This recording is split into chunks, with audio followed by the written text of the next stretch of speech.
Hello and welcome to the first session of our workshop series, Introduction to Engineering Simulation by SimScale. My name is Milad and I will be your presenter for the course of our workshop this week. And yes, I'm happy to see so many people have joined for our first session. And before we start to dive into our actual topic, I would like to make sure that everybody can hear me loud and clearly. And guys, we're using a software called GoToWebinar to deliver you the live stream of this session. And right now you should see a window on your desktop, the so-called GoToWebinar control panel. And there you will find a button called Raise My Hand. And please click this button in the case you can hear me now loud and clearly.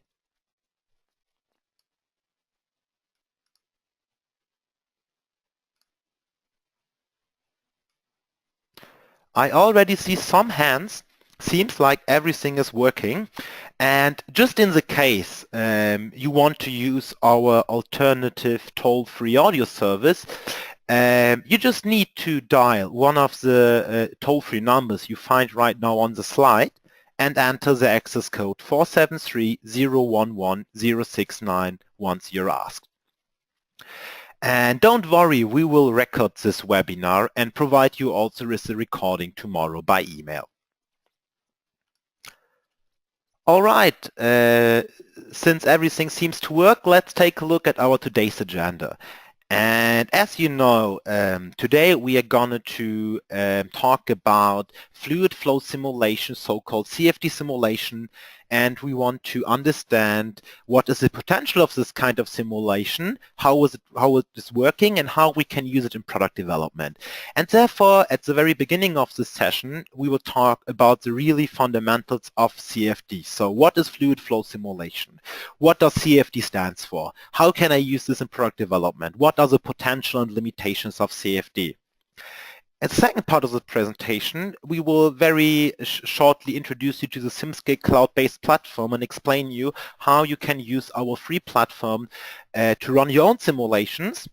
And finally, we have prepared a case study for you, and we will together set up a simulation on our own and investigate and improve the internal aerodynamics of a power plant. And finally, for sure, we have time for a Q&A. All right, so let's get started. Just one thing, in the case you got a question, you can directly write us a message using the question toolbox of GoToWebinar.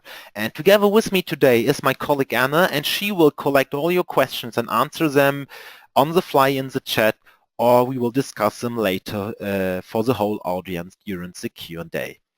All right, so let's get started.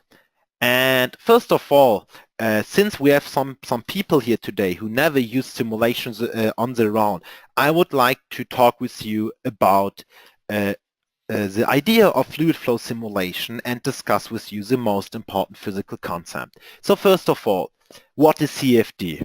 You might notice that the term fluid flow simulation and CFD are used both on a lot of websites, in books, and so on. And basically, CFD is the acronym and stands for Computational Fluid Dynamic.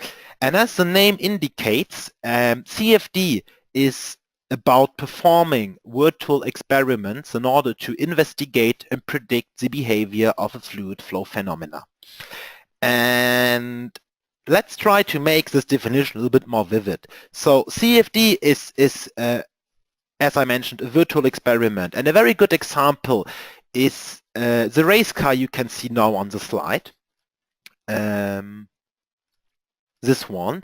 And on this image, you can basically see the streamlines of the air flowing around a Formula One car at top speed. And usually, if you want to investigate the design of your car, you need to use a wind tunnel, which is very expensive. You need to manufacture a wind tunnel scale model, run the test, and analyze it. And here CFD is really great because instead of running a physical wind tunnel test, we can run virtual wind tunnel tests on our computer. And this is, by the way, one of the very first industrial applications of CFD. So CFD is still used mainly for external aerodynamics, but there are a lot of other applications which are industry relevant. And the great thing about CFD is that since it is virtual, I can run it completely on my computer, and there are basically no limitation regarding the physical complexity of my simulation. So I'm not limited only to external aerodynamics and air, but I can basically simulate everything which I'm able to describe mathematically. So, for example, with CFD, we can also not only simulate air, but also, let's say, liquid substances, and we can even simulate different physical substances at different physical states and how they're interacting. For example, this is a very nice simulation where we actually simulate the interaction between a rigid ship hull, the water, and the air which is streaming on top of the water. And CFD is not limited only to one kind of physics, so you can simulate both turbulent and laminar flow, and you can even simulate non-Newton fluid flow behavior. So there's really a big range of physics where we can apply CFD, and that's really the great thing about CFD. And the second question people ask me after what is CFD is how does CFD works? And this is a very good question. However, it's quite hard to answer it. You might know that there are entire books and university classes about the fundamentals and theory of computational fluid dynamics. And since this course is very hands-on, and the aim of this course is to enable you to run simulations on your own, we won't talk too much about the theory. However, I think it's still important for every engineer who wants to use simulation to at least understand what is the very basic idea and concept of fluid flow simulation. And therefore, let's do a step back and first of all discuss the question what the CFD result actually is in a physical point of view. And here you can see a very simple case we could simulate. It's a two-dimensional simulation of the aerodynamics of a wing profile made of multiple elements. And let's say if we want to predict the performance, the lift and the drag of this wing by using CFD, what we need in the end of the day is to know the fluid velocity and the pressure of the fluid for all points in our control domain for every time step. And so a CFD result is nothing more or less than to know the velocity and the pressure distribution within my fluid flow field. And if we now think about how CFD is working, it's basically quite simple. 200 years ago, several scientists independently discovered the so-called Navier-Stokes equation, which is completely analytically describing how momentum, energy, and mass are transferred and conserved in a fluid flow. And basically what I want when performing a CFD simulation is to get the velocity and pressure field in my fluid domain at the end of the day. And there is a problem because unfortunately this Navier-Stokes equations are very complex, and until now nobody was able to find a general analytical solution, which means we know the equation, we can basically describe everything based on this equation which is happening in the real world, but we are not able to solve this equation, but there is some hope. And that's basically what CFD is doing. So we cannot apply and solve this equation for such a complex phenomenon like the flow around this wing, but what we can do instead is to apply this equation for very simple geometrical shapes like this hexaeder. And basically it's just about applying the conservation of mass and momentum. And so what we do instead is to reassemble our complex problem with a lot of simplified problems based on these standard elements. And in the end of the day, we are like describing what is actually happening with simplified elements like this. And so the idea of CFD is to divide a complex problem we cannot solve analytically into a lot of small sub-problems, and later the CFD code, the CFD tool, will only calculate velocity and pressure for the center of the cells. And therefore, this gives us the opportunity to solve this problem numerically, and thus the solution we receive won't be 100% accurate, but based on the fineness of this element and the so-called mesh we create around our object, we can actually tune the accuracy and make it so good that it's good enough to represent the actual physical field around, flow field around this wing. And that's what CFD is about. Simplifying a problem and solving it numerically. And so in the end of the day, this is our CFD results, and as you can see, we've calculated a different fluid flow velocity for every cell of our model. Okay, so we talked about what CFD is and how it is working. So now let's try to understand why you should care about CFD and how CFD or simulation can help to accelerate your product development process.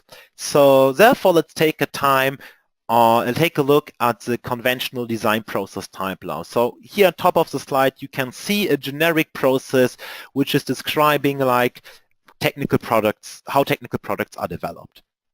And there is a very good example I would like to mention at this point.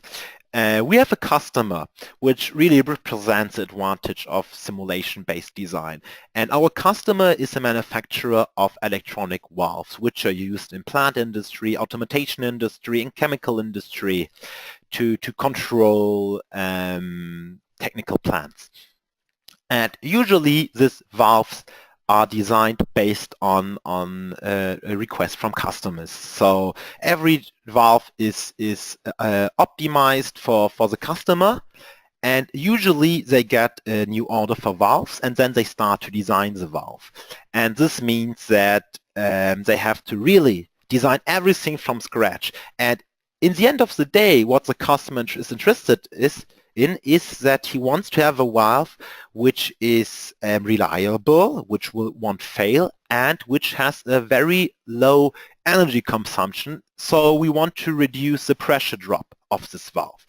And before using traditional design, it means they had to completely design the valve prototype, which not only includes the valve body and the housing of the valve, but also 100 additional auxiliary parts which are not, let's say, which don't have a big impact on the actual performance of the valve, but which are necessary to manufacture and run the real physical prototype, which means they were spending most of the time and resources upfront in designing the valve, specifying everything, then they manufactured a physical prototype, tested it, and based on the learnings and the results from physical testing, they had to do design changes again, manufacture a prototype, test it again, and so on and so on. And this physical design cycles were very time-consuming and expensive.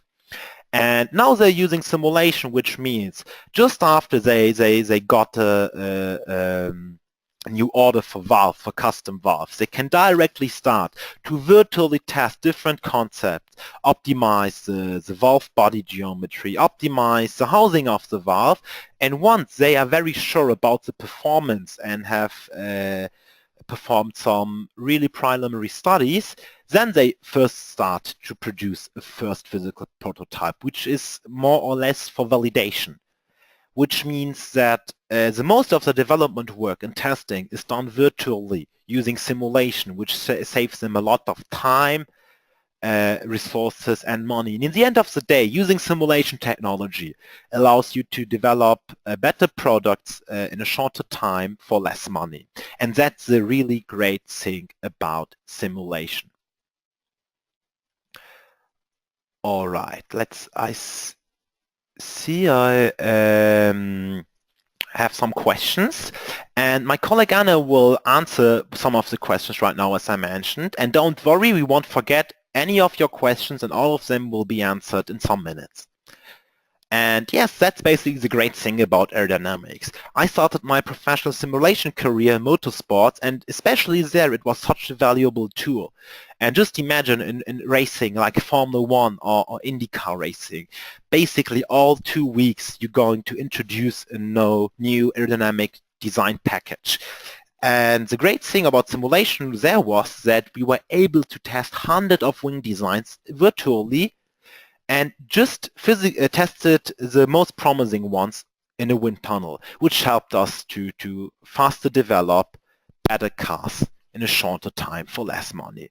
But I've talked so much about simulation and the big advantages of simulation. So let's now take a look at the following slide. And on the left side of this slide, you can see a chart which is representing the adoption of simulation software in industry compared to CAD. And from what I've told you so far, I'm quite sure you think simulation is a great tool, which it definitely is. But you maybe ask yourself how many engineers are using simulation, and the answer is only a fraction of engineers today is able to leverage the advantages of simulation. So what are the reasons? And let's shed some light on this issue by comparing the adoption of engineering simulation to CAD software technology. And let's say all three technologies, 2D CAD, 3D CAD, and engineering simulation were basically developed at the same time in the 1970s. And while 2D CAD and 3D CAD became industry standard in the past decades, like 2D CAD is basically a standard since the beginning of the 90s, and today I cannot imagine that any company is working without 3D CAD. And compared to this, simulation is still only used by a fraction of engineers. And there are a lot of reasons. And also a lot of companies and researchers try to investigate that and to find out why simulation is only used by a few number of engineers. And if you take a look, which are the companies using simulation, you will notice that most of them are very big technology-driven companies like car manufacturer, aerospace company, and the big players from chemical industry. And if you take a deeper look, you will notice that mainly, especially small companies, are not able to use simulation so far. And there are some reasons, and we basically think there are three main reasons why simulation can't be used today by all engineers. And the very first reason is the so-called access barrier. And what do we mean with that? Well, if you think about CAD, it's quite hands-on today. You just need to install the software, maybe to enter license code, and you can start to use it. When it comes to simulations, things are a little bit more complex. You can't run these simulations on your standard workstation or computer since they are massively demanding computational resources. So you need at least to have a dedicated high-performance server solution where you use several servers which are connected and which are able to solve this mathematical problems, these big equations in parallel. And this means you need a dedicated HPC infrastructure as well as dedicated software licenses, license manager, and to put it in a nutshell, a very big infrastructure which you have to set up just before you're able to use simulation. And especially for small companies, they don't have the money and the resources to create this kind of infrastructures and therefore don't use simulation so far. Another reason is the so-called budget barrier. If you take a look on existing on-premise simulation software vendors, you will see that starting with simulation means that you need to invest a lot of money upfront before you have performed your very first simulation. You have very high yearly expenses for hardware and for software too. So you need to buy the software once and every year additional subscriptions for maintenance, support and training. And the third and maybe most important barrier is what we call the know-how barrier. Even if those tools would be available and accessible for free, still just a fraction of engineers would be able to use them because the most simulation tools are designed for a simulation expert, but not for engineers who just want to apply it, which means they require a lot of specific know-how and experience. And for small companies, it does not make sense to hire simulation engineers. They basically want a solution which gives access to simulation to their engineers and designers. So, and if we think about it, it seems to be like a big problem right now. And this is basically where the history of SimScale started. Our company was founded 4 years ago as a spin-off of Technical University Munich by students who were thrilled of the idea of bringing simulation to everyone. And back then we thought about the reasons why small companies are not using simulation, and we got an idea which we called the cloud-based simulation platform SimScale. So SimScale is a complete new way of accessing and using simulation. It's an interactive 3D simulation platform running direct in your web browser. And so you don't need to buy any hardware or software. The only thing you need to access SimScale and its unlimited simulation capabilities is the standard web browser and internet access. And with this technology, every engineer in the world gets instant access to simulation technology. But that's not the only new thing about SimScale. Access is very much related to costs.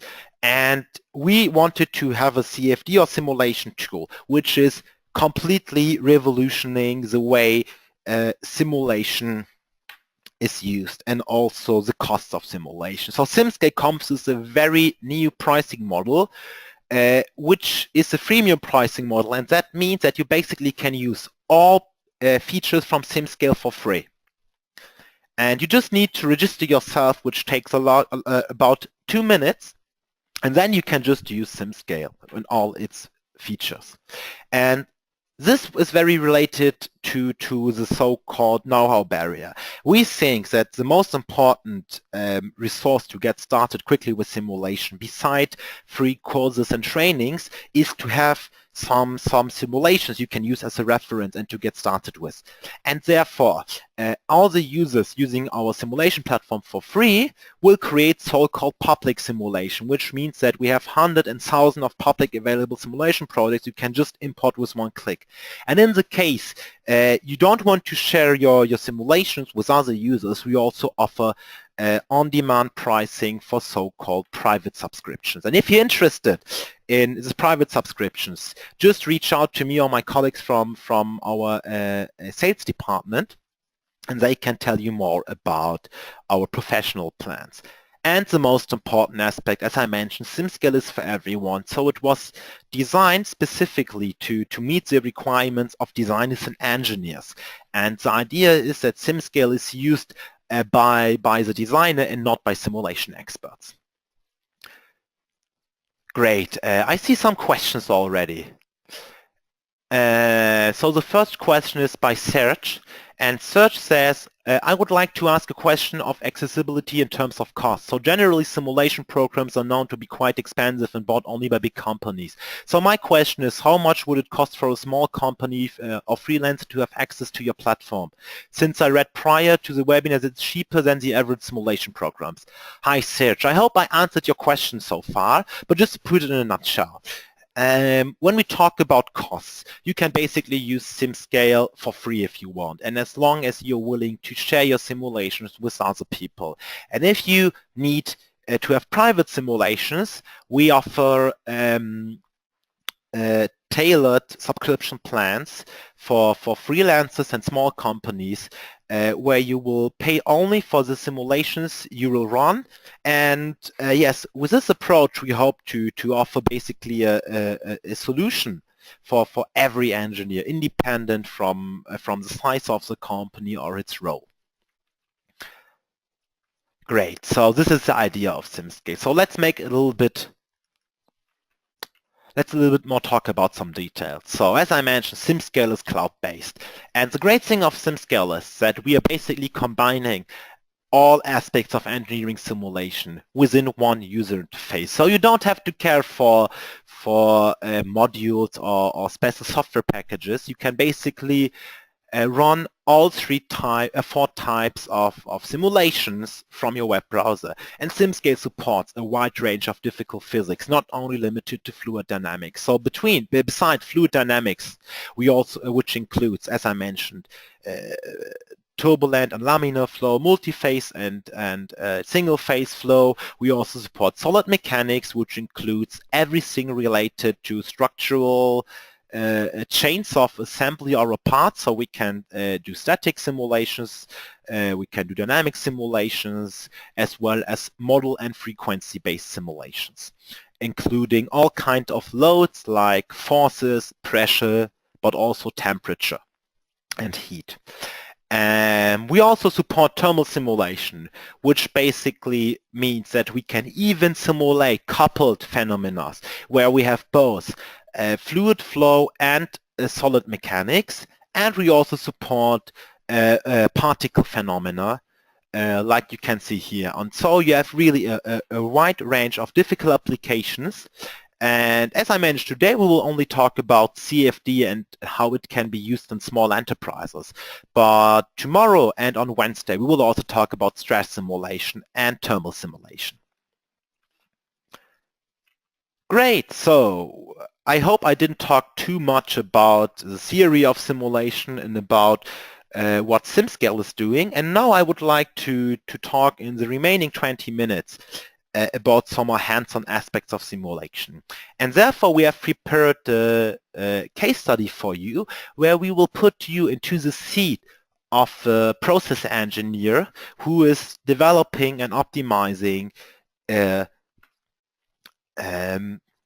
power plant. So, and just imagine you're working in this consulting company. And by the way, this case study is based on a real customer of us who is overhauling old 10 to 20 years old gas plants. So let's take a look on the slide. On the left you can see a sketch of the full gas power plant, and basically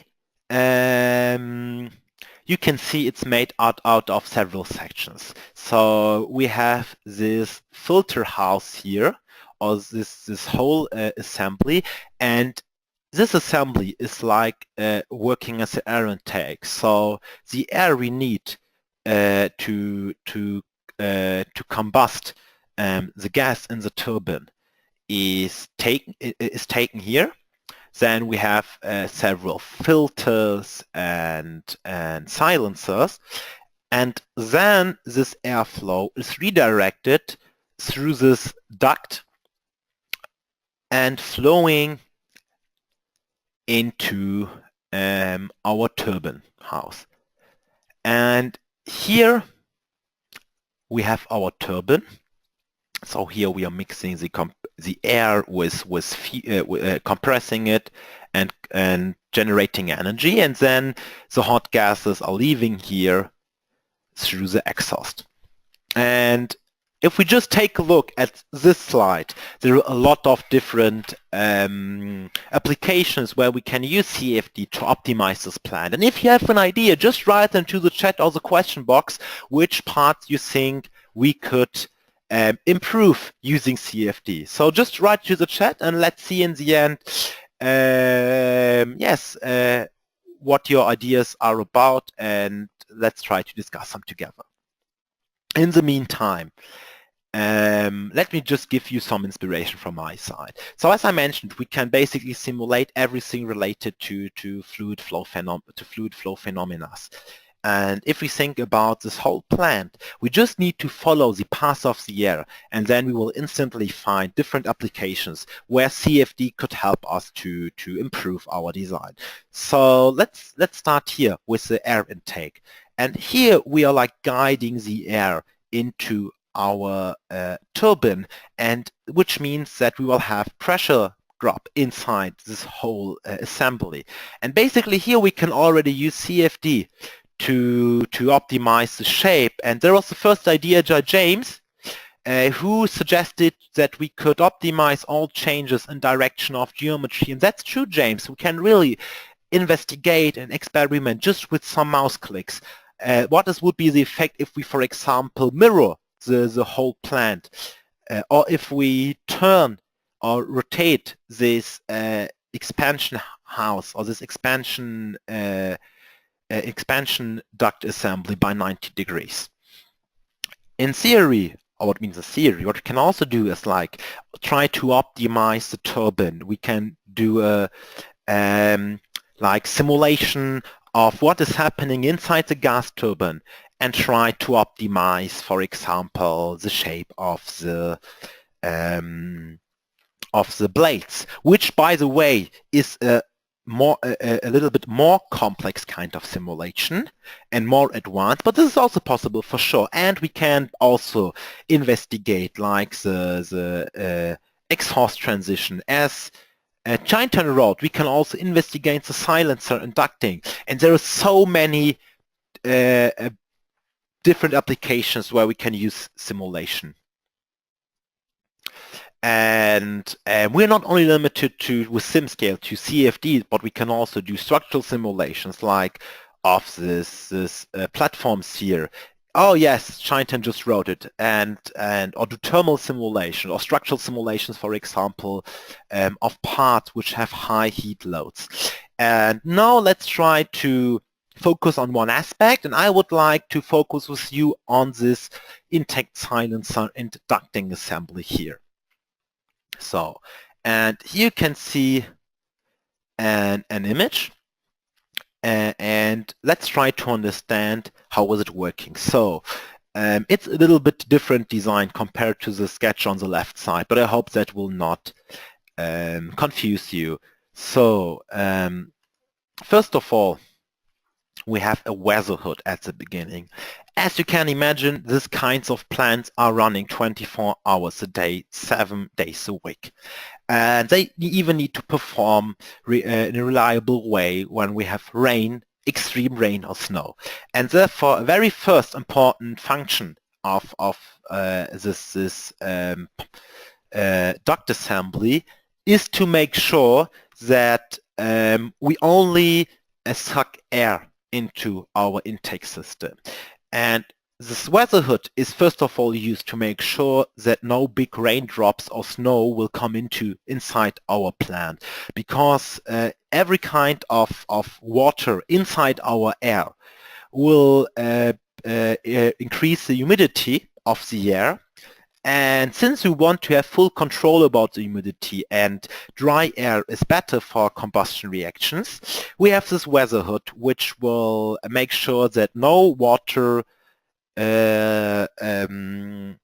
snow, or even, let's say, larger mechanical parts or particle will come into our system. And this weather hood is directly followed by a filter section. And there we use different kind of filter section. So we have a small filter section and even larger one, HEPA filters, which are used to remove really small particles, etc. And then we have this transition part here, which is like concentrating and guiding the flow before we have the silencer, which should reduce the noise and makes the flow more homogeneous. And finally, we have this rectangle duct, which is guiding our air to the turbine. So, and right now we will together try to improve this part. So imagine you are working in this kind of consulting company and you want to improve the air intake design. So let's first of all think about what is our motivation. And therefore, you should first of all understand what traditional tools are used today to predict, for example, or to improve this air intakes. And first of all, let's try to understand why it is necessary to do some improvements here. So this case is based on a power plant using a Siemens V94.2 GT gas power turbine. And this turbine, in the configuration we are considering right now, is generating up to 160 megawatts of energy. And if we just apply the very fundamental laws of thermodynamics and process engineering, we can calculate that reducing the pressure loss or the pressure drop inside this air intake by 250 Pascal will increase our power output by 0.36%. And this means that we will have power gain of 560 kilowatt in total. And if you keep in mind that generating generating power with a turbine is around 10 cents per kilowatt hour, it means that we can save up to $480,000 a year just by reducing the pressure drop by 250 Pascal inside our intake. And just to make it sure, this is very important because the final power output of a turbine depends on the pressure difference between intake and outtake of this turbine. And this means that every Pascal of pressure we have of pressure drop inside our duct assembly, it means that we will have 1 Pascal less pressure or 1 less Pascal less pressure difference on the turbine. So having a maximum pressure on the intake of the turbine is mandatory, and therefore increasing or optimizing the pressure drop with assembly can help us to really save a lot of money. And especially if you think about very expensive and big plants, it is usual to like overhaul them from time to time. And before using simulation, that company had to use very old formulas and table books, which were not very precise, to just predict very roughly the pressure drop. And now using simulation, we want to investigate the exact pressure drop, and that's the next big thing about CFD. We can also understand where are the potentials for reducing the further pressure drop. We got a next question by James. And James wants to know if we can model and test turning vanes for fluid flow impact as well as the erosion of the turning vane due to the impact by higher velocity fluid. And James, especially the first part, model and test turning vanes, is what we will do today, which is very simple to do with SimScale, and I will just show you in a fraction of minutes how to do it on your own. And if you're for example interested in more complex physics phenomena like erosion, where we have both fluid mechanics and solid mechanics, you can export the fluid simulation data and use it for our erosion model to more precisely predict erosion on the vanes due to the impact of higher velocity fluid, which is, for example, important in the plant industry, especially for cement mills, just to give you an example. So let's get started. Let's take a look first of all at our geometry we want to simulate. So for our simulation, we first of all need a three-dimensional CAD model of our intake duct.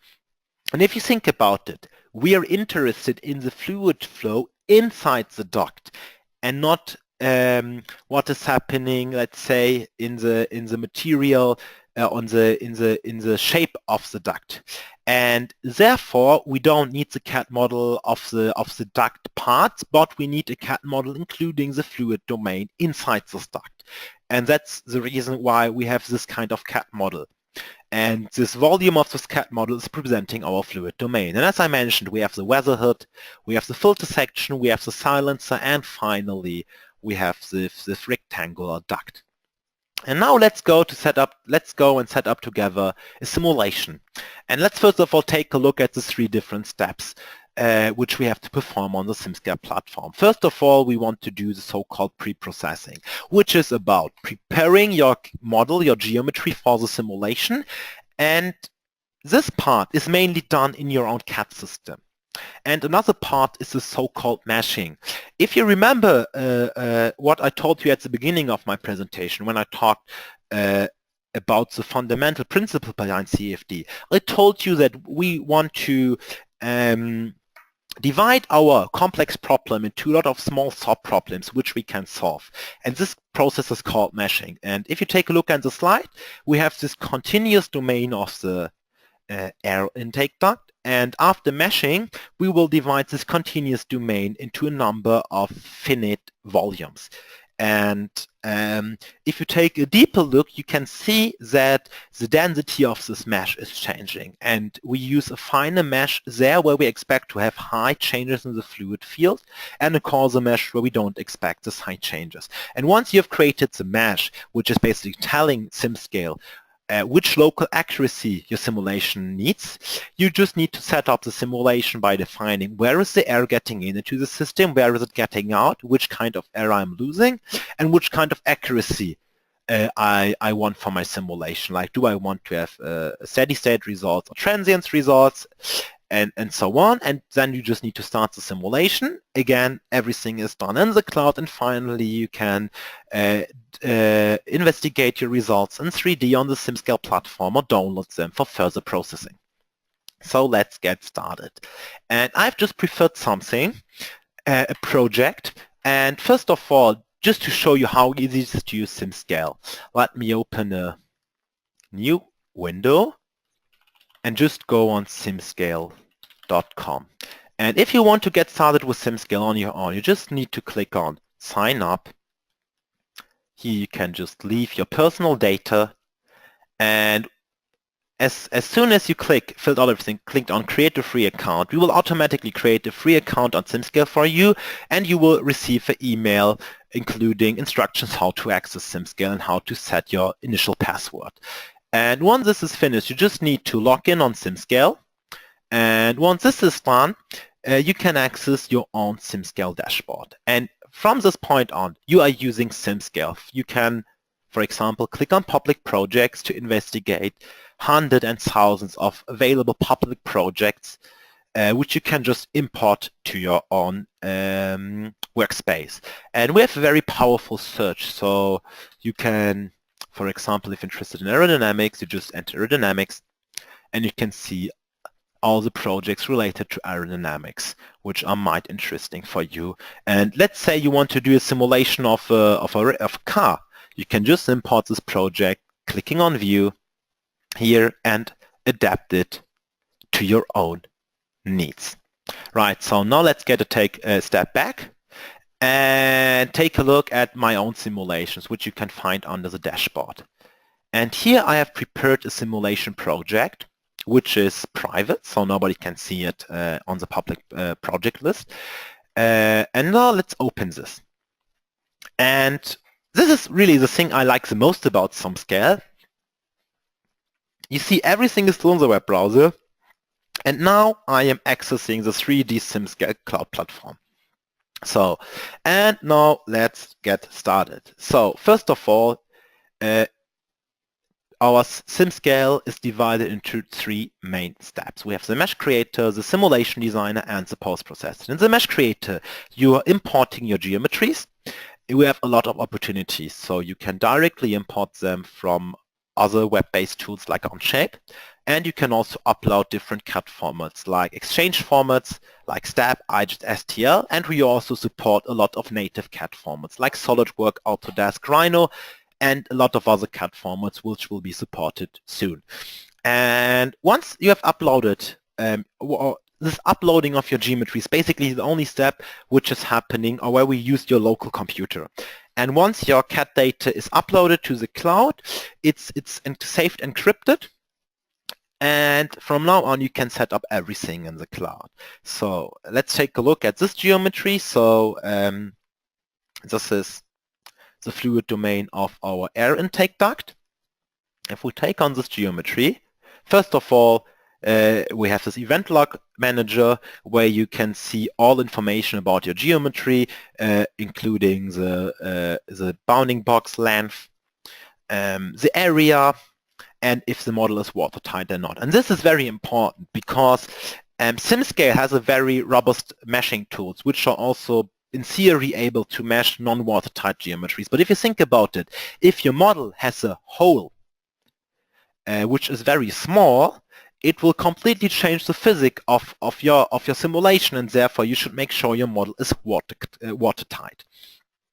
And yes, you can fully interactively work with with a CAD model, so we can select faces, heights, and take a look inside the model, etc. And we can also change the representation to surfaces only, surface with wireframes, or the wireframe only.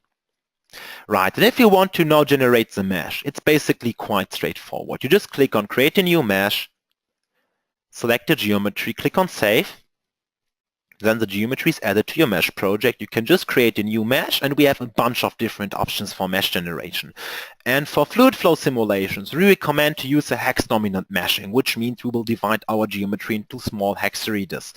And all the time, you can have full control over your meshing and the division of your domain, but you can also use automatic mesh algorithm where you just need to define accuracy, and everything else will be set up automatically.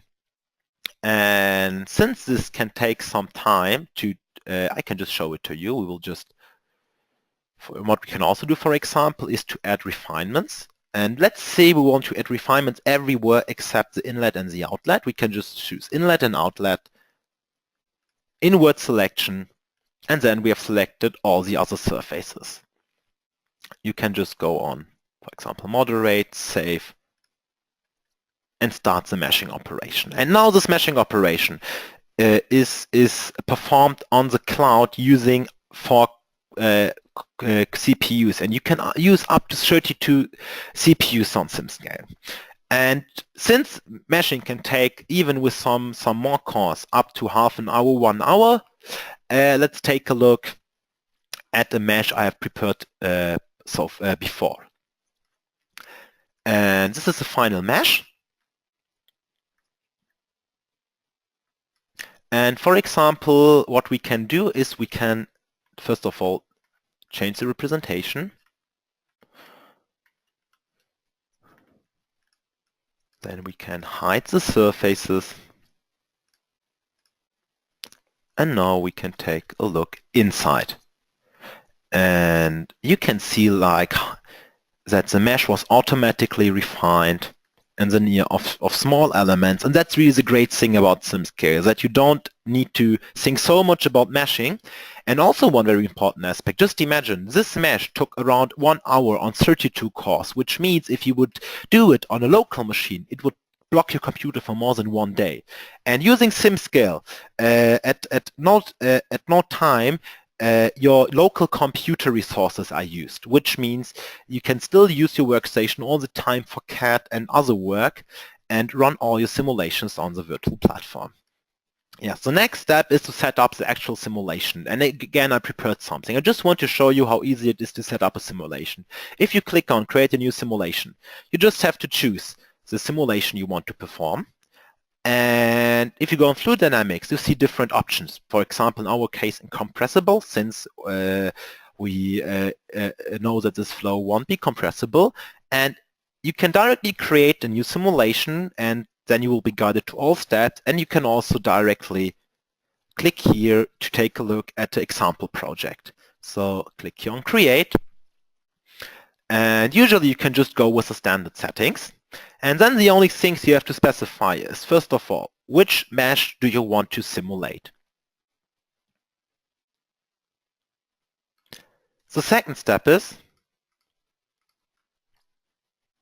to choose the material. So do we want to simulate the flow, fluid flow of air or of water, for example? You can just choose the material from our library or define it by your own, based on your own material parameters. Click here and then it's applied. And the only thing which is missing is to define an in and outlet. So let's define an inlet here. Let's say 6 meters per second in X direction. So we want the air to leave here with 6 meters per second.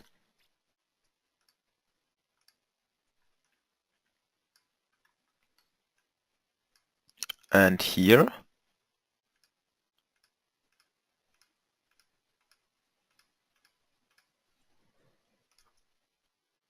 we'll just define a pressure inlet, which means that we want a situation where flow is leaving with 6 meters per second here, and the pressure, gauge pressure or the reference pressure at the inlet is 0.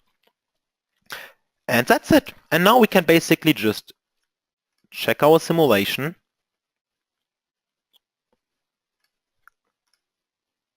And then we got a warning because we forgot to define one boundary condition. Basically, we forget to define what's about all the other walls, which are not specified. And here we again just need to select the other faces.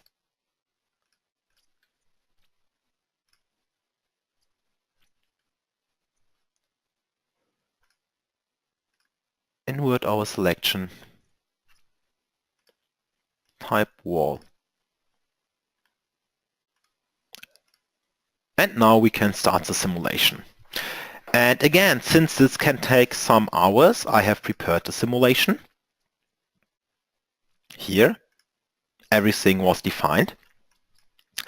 And if you start the simulation, you will receive an email once it's finished. And this simulation took 69 minutes, 96 minutes on 32 computing cores. And now you can see the accuracy of your simulation, because the great thing about CFD is that we're using iterative approach to calculate the solution, which means with every simulation step our solution should become more accurate. And here you can see at the beginning of the simulation, the average error, for example, for the velocity in that direction was around 30%. And at the end of the simulation, it's less than 0.1%. Right, and once this is finished, we can even take a look at our simulation results. So we can, for example, take a look at the three-dimensional solution fields and really investigate every corner and every spot of our geometry.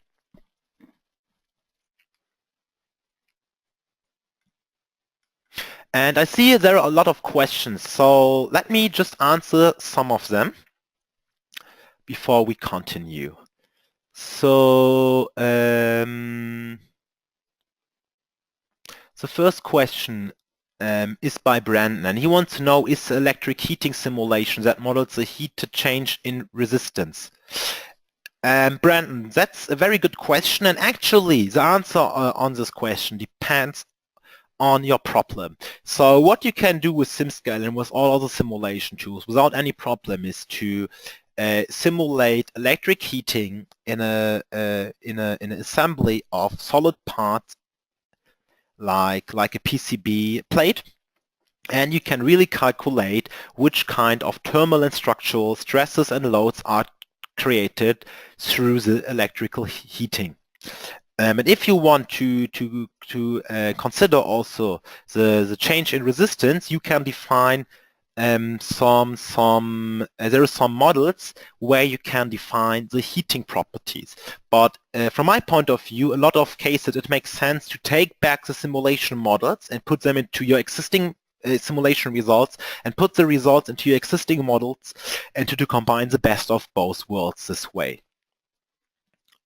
Then there is a question by Chaitanya, and she wants to know what is important while making CAD model in order to have parts structured and assembled properly for the simulation. And basically, the only thing we recommend is to make sure your model is watertight, and that you don't have small gaps, small holes, or let's say problems with your volume model. Everything else can be set up in SimScale. However, from our experience, you can save a lot of time by preparing your model in your CAD system. And it depends on your application, but usually you just need to make sure that your model is watertight. Heather wants to know why we would ever want to use less than the maximum number of computing cores. Heather, that's a very good question. And the reason is quite simple. there is a kind of rule of thumbs which say for every 1 million cells you should use 1 additional core. And this means that if you use, let's say, a lot of 32 cores for a very small simulation problem, at some point it won't increase your simulation anymore, because the so-called or the communication between the single processors to parallel solve your problem will become larger than the actual problem. And so in the end of the day, for every, let's say, size of simulation, there is a highest number of cores which is economically, or which you should use in terms of economy to get the best out of it.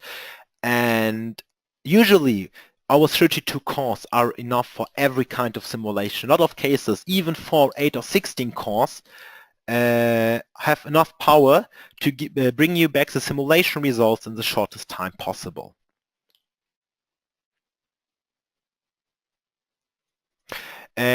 Chantia has a second question related to meshing, and we are not limited to hexahedral meshing. So if you want to use TET meshes, this is something which is maybe relevant for the most advanced users, you can also use our TET mesher for CFD. And just in general, this whole workshop was a trade-off for us, because on the one hand we wanted to keep things as simple as possible and as general as possible. On the other hand, it seems that every one of you is interested in a different aspect, and therefore we will not explain every functionality and every feature of SimScale. But tomorrow I will send you an email including the recording of this session and a lot of useful resources to get started with SimScale. And basically, for all the questions you have, I'm quite sure that we have some dedicated resources which you can need or which you can use to get started. And in the case you have questions, you can reach out to me or my colleagues all the time using the SimScale forum. Great. Then two questions are left. So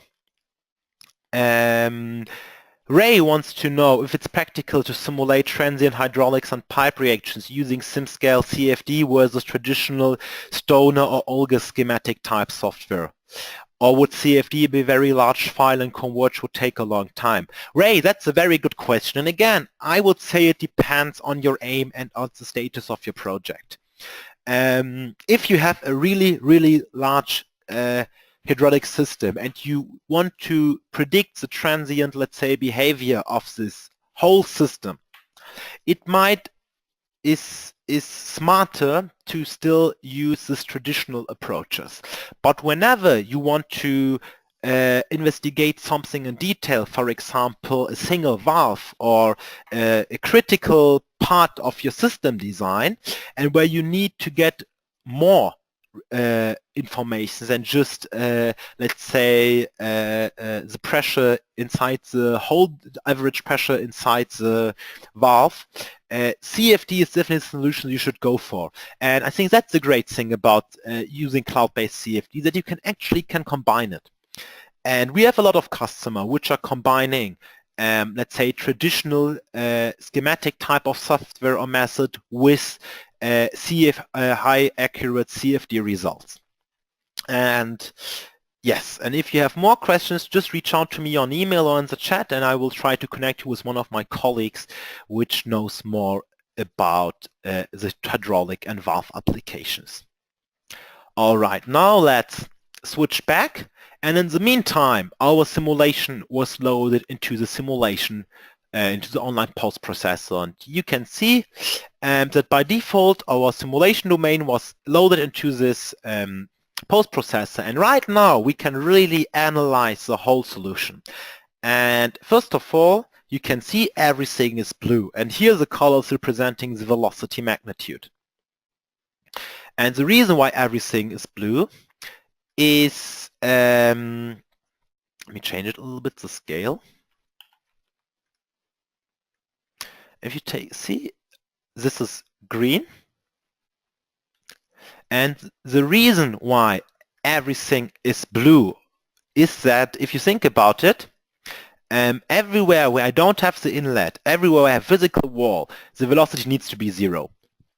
But this is not helping us. And the great thing about CFD is that we can now really dive into the results. So first of all, let's create a slice through our air duct, which is quite straightforward because we just need to define the origin, the normal of the cutting plane.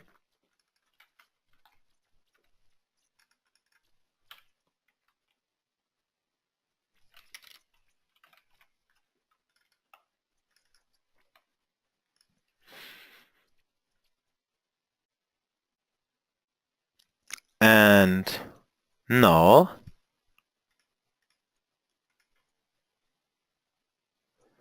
we can take a look inside the flow field. And now, for example, we can take a look at whatever we're interested in. So we can take a look at the pressure. Here you can see the pressure drop basically, but as well on the fluid flow velocity and all other quantities we are interested in. And what we can also do beside of slices is we can, for example, generate streamlines.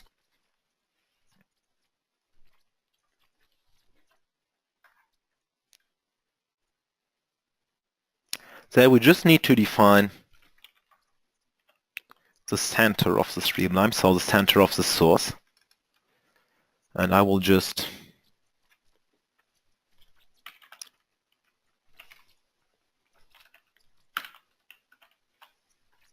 click on apply now.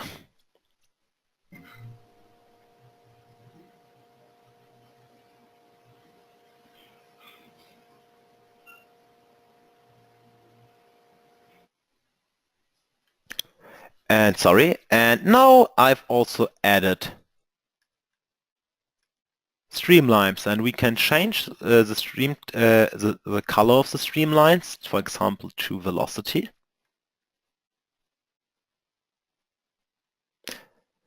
And now we can basically move the streamlines wherever we want, increase and decrease the density of streamlines, and use this filter to really understand what is happening inside the flow. And these are just two examples of visualization you can do with the online post processor. But as I mentioned, basically you can calculate and filter everything which is physically existing. So if you're interested in some special relations, you can basically get everything out of this data which you're interested in. And at any point, you can download the simulation results and import them to another third-party tool, for example, for local result analyzers, etc. But now at the last 5 to 10 minutes of this demo, let's focus on the results.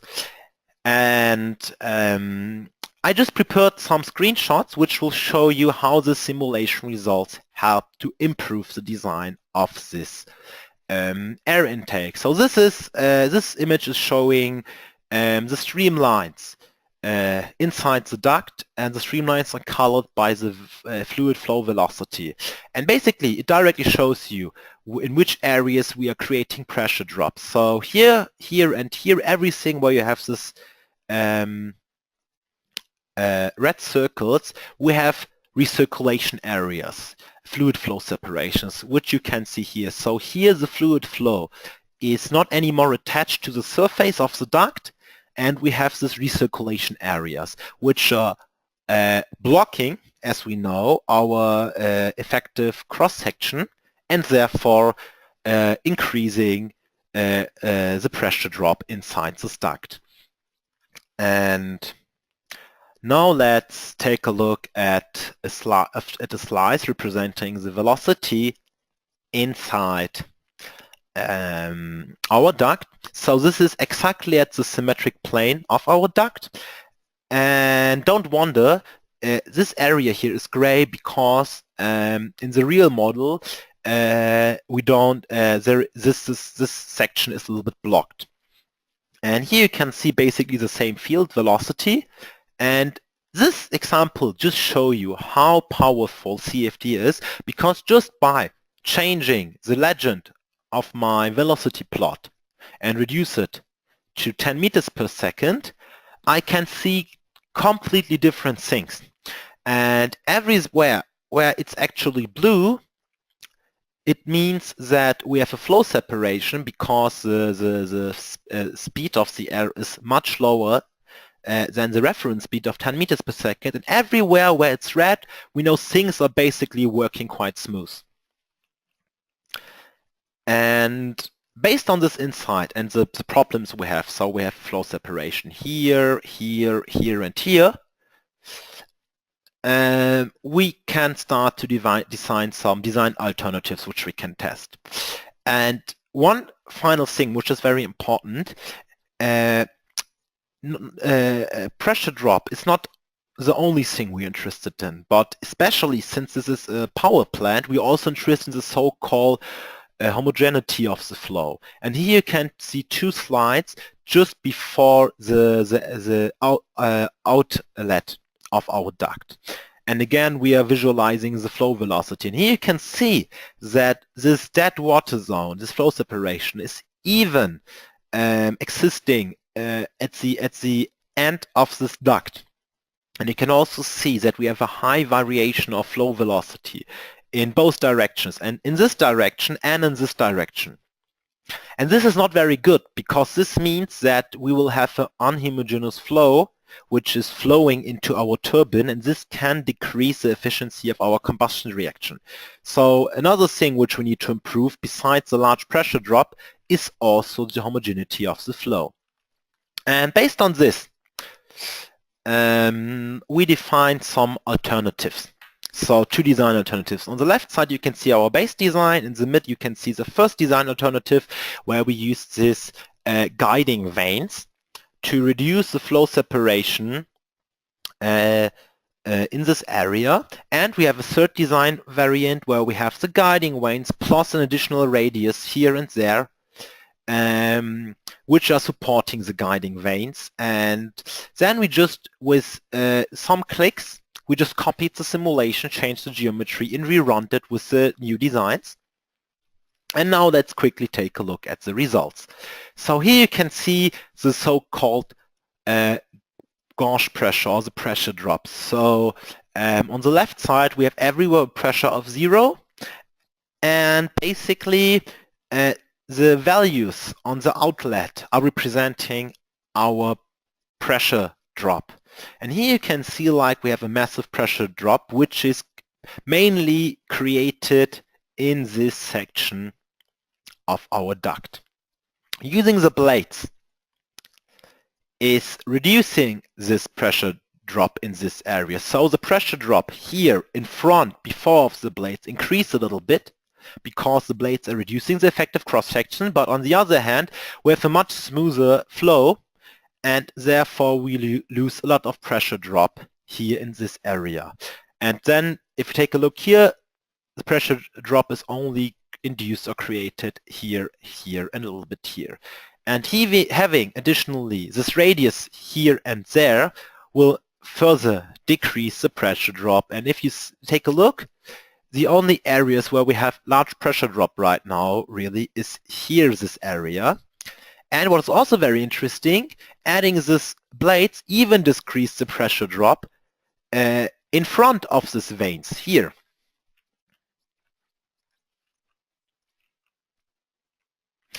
Here you have basically the same result fields. The only difference is that now we used, instead of the pressure drops, the physical pressure, and visualize the physical pressure. And as you see, it's much easier to visualize this with pressure gauge. And the great thing is that you don't need to think so much about it. You can just easily transform your results and really dive into them. And basically here we see the same problem. So using this range shows us more clear what is the reason, not where the pressure drop is generated. And here you can see like everywhere where you have these blue spots, we also have later a large blue area. And if we let's take a look at a different result field. Now let's take a look at the velocity. And here you can basically see the dead water zones and how they become smaller by using the vanes and the radius. And adding the vanes here is reducing massively the size of this recirculation zone.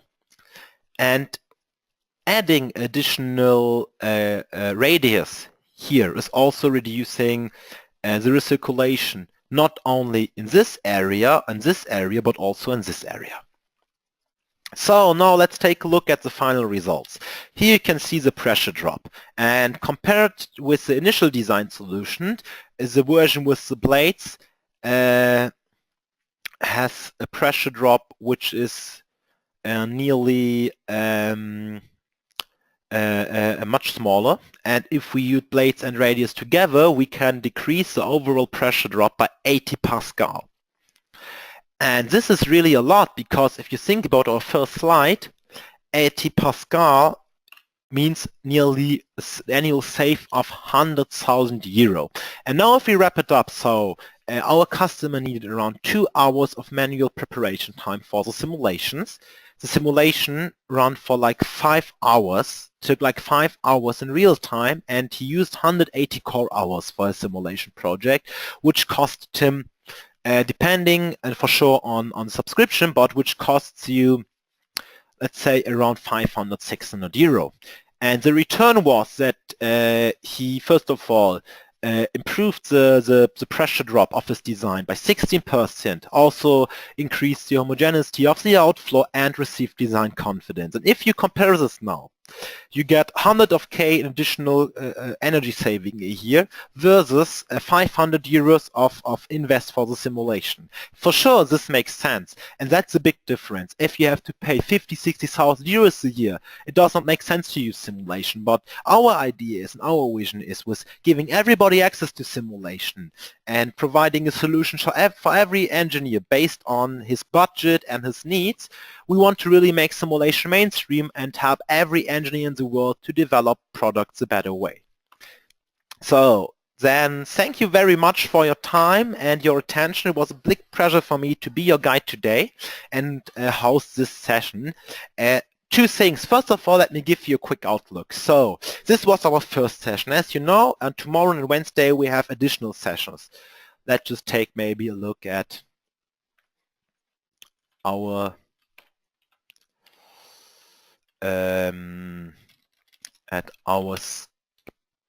schedule. So today we had the first session, and tomorrow Wednesday we'll have additional sessions. And one day after every session, I will send you an email including the recording of this presentation, some really useful resources and results to get started on your own, which show you how to set up the simulation on your own, and a link to a quiz. And this quiz is a voluntary homework. And by submitting all 3 quizzes, not kisses, but quizzes which are related to a session, you can qualify for a free certification of participation. And that's maybe the most important thing. Our aim here is really that as many of you get started with simulation as possible. So we also opened a dedicated section on our forum. I will send you a link to this forum section with this email tomorrow too. And if you have any question, independent, if it's a technical question, a general question, or you need support, just write it there. And me and my colleagues from the support team will reach out to you as soon as possible and answer all your questions. Great, and now we have some time to answer some remaining questions. So let me take a look at my question box, and it seems like I got some new questions.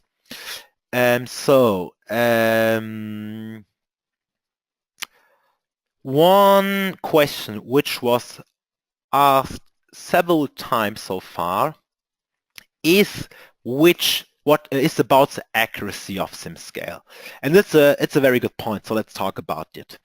We at SimScale in our backend, we use so-called open source CFD codes, which means we are using CFD algorithms which are already used for years in academia and industry, but which usually comes without any graphical user interface. And the great thing is that these tools are validated, and these codes are validated by big companies like Airbus and Volkswagen, which are using them on their own, on the one hand, and on the other hand, we still have all the control and can focus on the most important thing, on your user experience and making sure that the SimScale is working quickly and reliable in your web browser. And therefore, you don't need to care about accuracy, but since I know a lot of people still wants to learn more about, we have a dedicated validation page on SimScale where you can find a lot of examples and validation cases which show the accuracy of our simulations. All right. It seems like all the other questions were answered by my colleague Anna already in the question chat. And if you have some more questions, just reach out to us using the forum. Thank you so much for staying here with us a long time. I hope you enjoyed it.